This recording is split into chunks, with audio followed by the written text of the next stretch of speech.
sua escola, aí Você jogar o caboclo em cima do espiritual, não fez demais. Ó, vamos mudar. Pode falar, João. Dalina, Santa Maria. Isso. Pode ir. Dá licença os dois.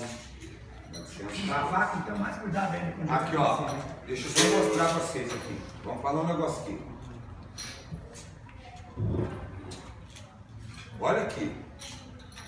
Isso aqui, a gente está fazendo um curso aqui. O objetivo aqui, nós não queremos ver quem é melhor do que ninguém, nem tem para mostrar força aqui não.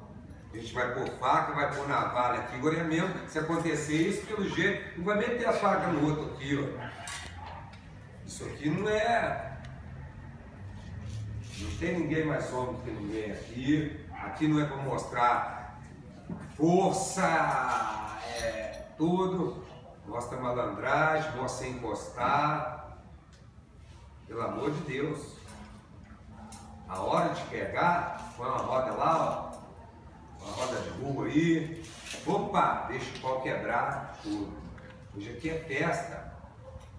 A gente está comemorando o aniversário do Mestre Amorim. A gente está comemorando 54 anos do Meia-Lua, que é o mais importante disso.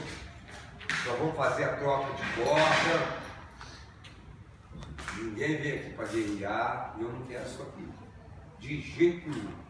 Nem na hora do jogo ali eu quis que esbarrasse um no outro. Tem hora para tudo, gente. É hora da gente correr, é hora da gente gritar, é hora da gente enfrentar tudo. Todas as filmagens foi a coisa mais linda, isso foi a coisa mais feia que aconteceu aqui. Eu não quero que aconteça mais. A gente está fazendo um curso aqui, harmonia, passando aqui o conhecimento. Aqui foi desconhecimento, uma atitude dessa. E independente de quem estava jogando, não quero que ninguém faça isso. Isso é uma coisa para ser esquecida. Não põe isso na internet. Uma vergonha. Vergonha. Tá? Vergonha. Eu sinto vergonha da atitude.